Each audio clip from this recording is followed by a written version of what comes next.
காசாவில் உள்ள ஒரு மருத்துவமனை மீது நடத்தப்பட்ட தாக்குதலில் குறைந்தது 500 பேர் கொல்லப்பட்டதாக உள்ளூர் அதிகாரிகள் கூறியுள்ளனர்.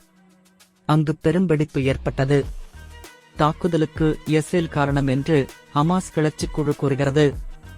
காசாவின் இரண்டாம் பெரிய கிளர்ச்சிக் குழுவான இஸ்லாமிய ஜிஹாத் ஏவுகணையை தவறுதலாக பாய்ச்சியதில் வெடிப்பு ஏற்பட்டதாக இஸ்ரேல் கூறுகிறது.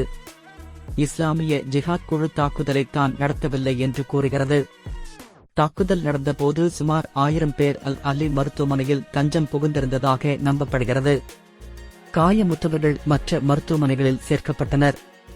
அல் அலி மருத்துவமனை மீது நடத்தப்பட்ட தாக்குதலை மோசமான படுகொலை என பாலஸ்தீன அதிபர் மஹ்மூத் அப்பாஸ் வர்ணித்துள்ளார். இஸ்ரேல் கடக்கக்கூடாத வரம்புகளையும் மீறியுள்ளது என்று அவர் சொன்னார். உண்மை நிலவரத்தை கண்டறிய தாக்குதலில் தாங்கள் ஈடுபடவில்லை என்பதை நிரூபிக்குமாறு ஷியா இஸ்ரேலை கேட்டுக் கொண்டிருக்கிறது. அதிபர் பைடனும் இஸ்ரேலிய தலைவர்களிடம் கேள்விக்கணைகளை தொடுக்கவுள்ளார். வரும் நாள்களில் இஸ்ரேலின் திட்டங்கள் என்ன, இலக்குகள் என்ன என்று அவர் தெரிந்து கொள்ள விரும்புவதாக வெள்ளை மாளிகை பேச்சாளர் தெரிவித்தார். காசா மருத்துவமனையில் நடத்தப்பட்டுள்ள தாக்குதல் இஸ்ரேல் ஹமாஸ் சண்டையை மேலும் மோசமாக்கியிருக்கிறது. சண்டை தொடங்கியதிலிருந்து இதுவரை சுமார் 3000 பாலஸ்தீன மக்கள் இறந்துள்ளனர். காசா பகுதியில் நடத்தப்பட்ட தாக்குதலில் தங்களது முக்கிய தலைவர்களில் ஒருவர் கொல்லப்பட்டதாக ஹமாஸ் கிளர்ச்சிக் குழு கூறியிருக்கிறது.